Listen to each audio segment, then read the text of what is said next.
All right, well, hello again and welcome back. Thanks again for checking us out. Got a super exciting show today, but before we dive in there, if you like what you heard today, go over and give us a ratings and review. Go to either on YouTube or any of the podcast platforms you're listening to. It doesn't have to be 5 stars. We just want to hear what you like, hear what you're doing, hear what you're about, and hear what we can bring to you today. But today we got Kyle Marcotte on the show. Hey, Kyle, how you doing? Good. How are you, man? Doing great. And Kyle Marcotte is 21 years old and is a multifamily syndicator. So there's a lot of people out there today saying, well, I don't know how to get started. Well, Kyle got started. He's 21. And while still a student at UC Davis, Kyle was able to syndicate 2 multifamily apartment buildings, which is just nuts. 2 deals totaled 119 units and valued at over $5.5 million. Wow, man. That's awesome. So congrats. Thank you, man. So let's talk. Were you always out there just taking and seizing opportunity from an early age? That's a great question. To be honest, I don't really think I was. I was obsessed with soccer, and I ended up riding that all the way to Division I scholarship at UC Davis, where I was studying and doing all this stuff. But to be honest, man, I've always been obsessive, but I think I've been obsessive with the wrong things. You know, for a while as a teenager, you get obsessed with the wrong things, you know, whether that's girls or parties or whatever it is. And I think that, you know, as I've gotten older, I've realized that obsession isn't necessarily a bad trait. It's just being misused. And if I can, you know, direct that and angle it towards something that's going to benefit me instead of hurt me, then it's going to actually be one of my greatest strengths. Yeah, I love that. As I've gotten older, and a lot of us appreciate that comment from you. So thank you very much. Awesome. So you're in college. You say, I'm going to buy apartment buildings. Right? Where did you first hear about it? Was someone around you doing it? Where did this concept come about that you said, yeah, that's it, I'm diving in? Yeah, so I kind of found it through Rich Dad Poor Dad. I had no experience or really any background in finance or anything like that. I grew up kind of lower middle class. My dad cleaned pools and my mom's a yoga teacher. So no like financial literacy really in the family at all. When we make it, we spend it. That's kind of my childhood. So I always just kind of saw how hard they worked and realized like, man, there's got to be a better way to do this because grinding this, you know, physical labor job, like 24/7, like my parents work harder than most people, but the thing is they just don't make any money. And I started to realize like, there has to be a system to this. There has to be a better way. I'm definitely missing some information. And then I read Rich Dad Poor Dad at like the perfect time where I was a burnout pre-medical student while trying to play Division I soccer, and just really putting in the work, but feeling like just not on purpose and feeling like not really enjoying any of this. So found Rich Dad Poor Dad, and it kind of put words to all the emotions I was feeling. And I started to realize, wow, there's a whole nother, like there's a veil here that I'm just got to look behind. And it's actually, you know, you can create passive income and things like that. So I started wholesaling houses around my college. And then I realized, again, I'd given myself another job. So I've quickly tried to look at some of the real estate forms that would allow me to have more passive income and be a little bit more scalable.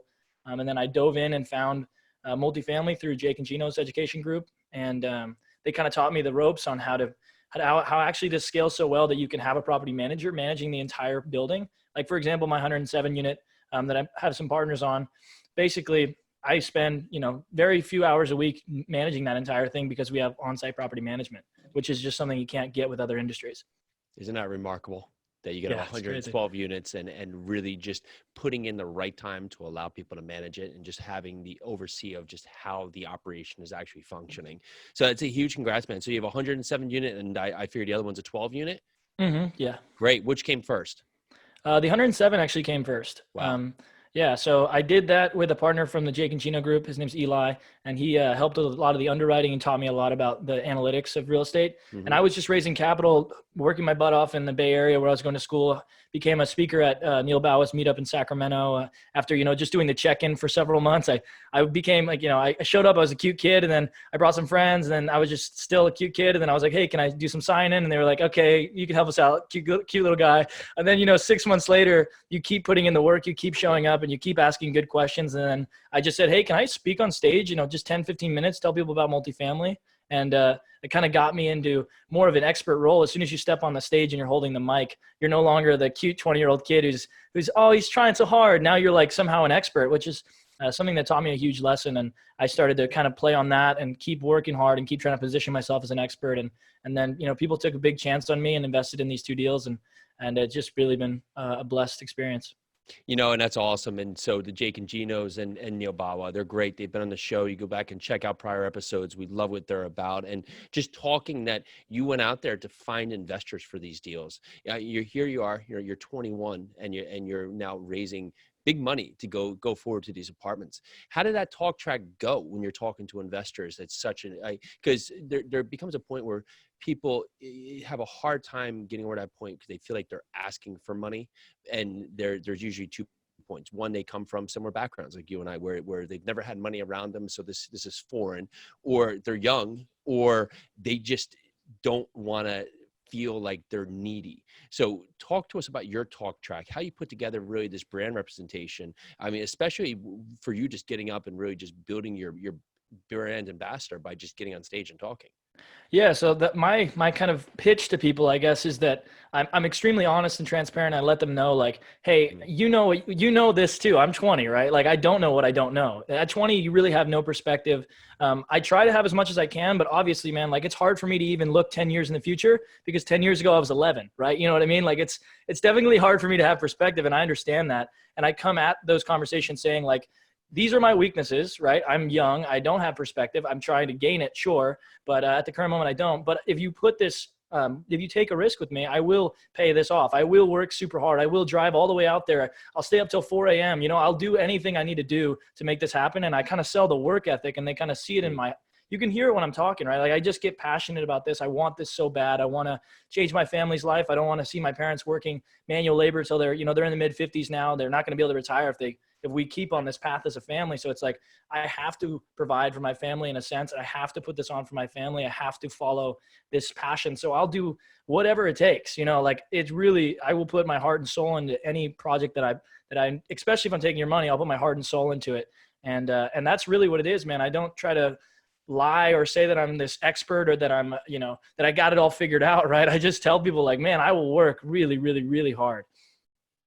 And you said 2 points right there. It's basically the do what you say and say what you do mentality. And that carries through. It's so important, right? And so you're not going to know the answers. I'm not going to know all the answers, but if you don't know an answer, that's fine. Just be honest with people and say, I don't know, but I'm going to find the answer and get back to you, and I'll follow back tomorrow. And tomorrow, if you don't have the answer, that's fine too. Just follow back and say, don't have the answer yet. I'm working on it. I'll follow back in a couple of days when I have that. And then just really changing the story, right? Changing your story, changing your outcome.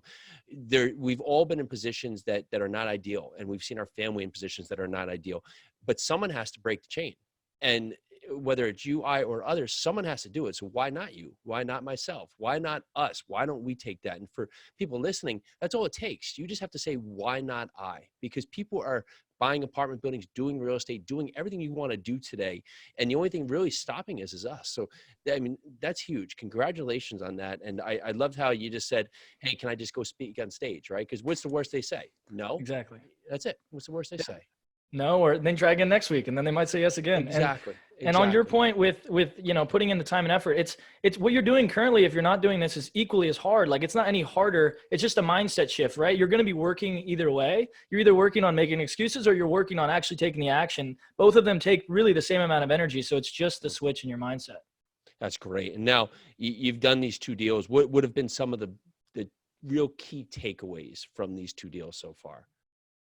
I think the number one key, like, most tangible takeaway would be raise a lot more money than you think you need to raise, because the soft to hard commitment ratio is like, 50%, right? You usually get about half the people that drop out. And if you need to raise $1 million, try to get 2 million committed, because it's likely that that'll drop down to 1 million when the signing day comes, just because, life happens. People get a little nervous. It's a lot of money to put out on the line. So that's huge. But you can also do some things. I've realized this sense to keep that 50% ratio a little bit closer, like a little bit higher, maybe towards like 90%, if you're actually going to be nurturing these people through the whole process. So what I did the first time was I was like, hey, are you good to invest 50K or 100K? And then I just didn't talk to them again until 30 days later when it was time to sign. And then they're like, oh crap, I did say I was going to do that, right? Well, my wife this, my kid this, it's like, you got to every week, or like even daily, if you want to really like go for it, say like, hey man, just wanted to check up. How you're doing? Things all good? You still feel good about the deal? Got any questions? And just kind of nurturing them. Hey, are you investing in an IRA? I have a custodian I can link you with, et cetera. Like, just making sure that you have everything in line, and these people feel like they're a part of the deal, that this is their deal to be a part of. You know what I mean?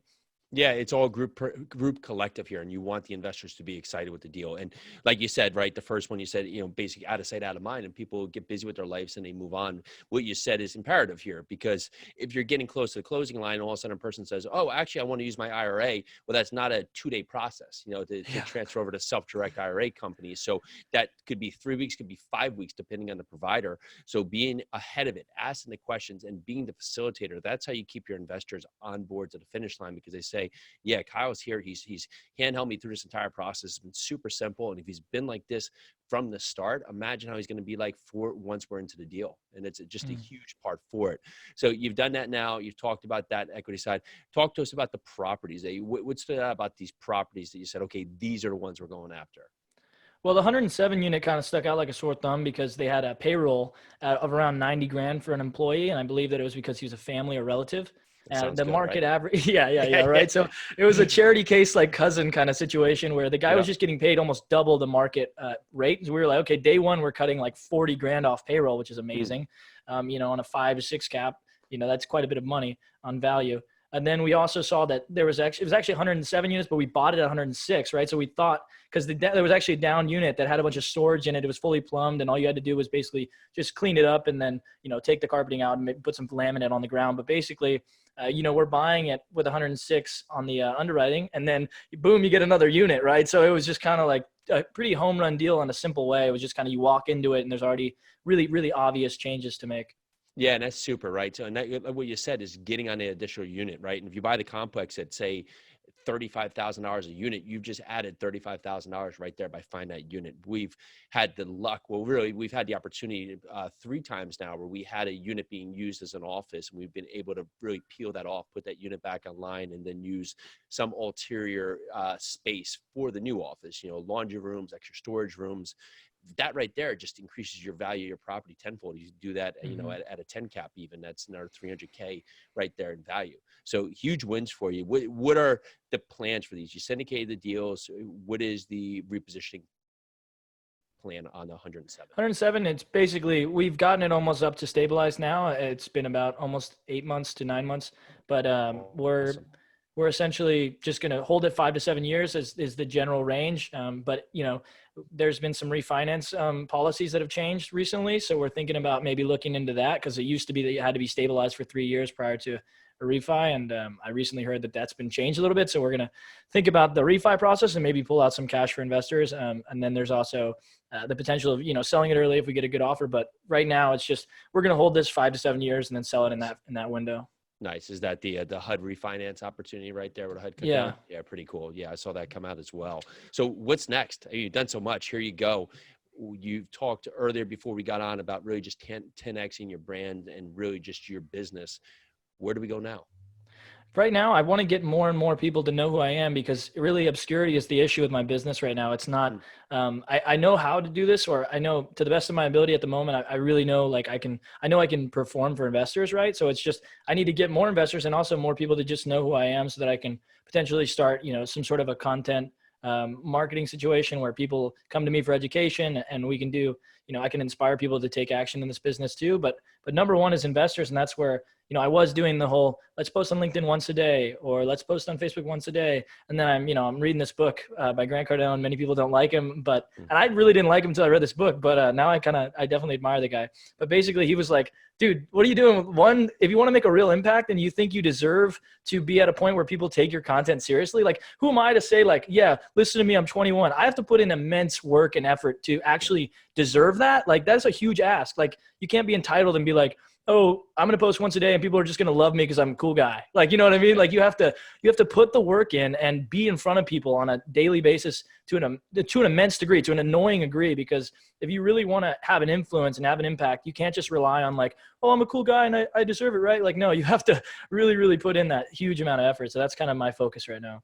Yeah, that's awesome. And people don't understand the algorithm, right? If you post 5 times in a day, it's not hitting those same people. So you have to hit that many posts just to get in front of more people there, where I think we all get fearful. Like, I don't want to, like have so many posts go out and just annoy people. Well, people aren't going to see it. It's just not going to be in Mm. front of them to the point that it's going to get there. So that's great work. We're doing the same thing. You just have to get out there and get your message out there, because that's how really you can continue to build your brand. So have you thought about doing any kind of, podcast, YouTube channel, or something else to expand your brand? Is that on the horizon?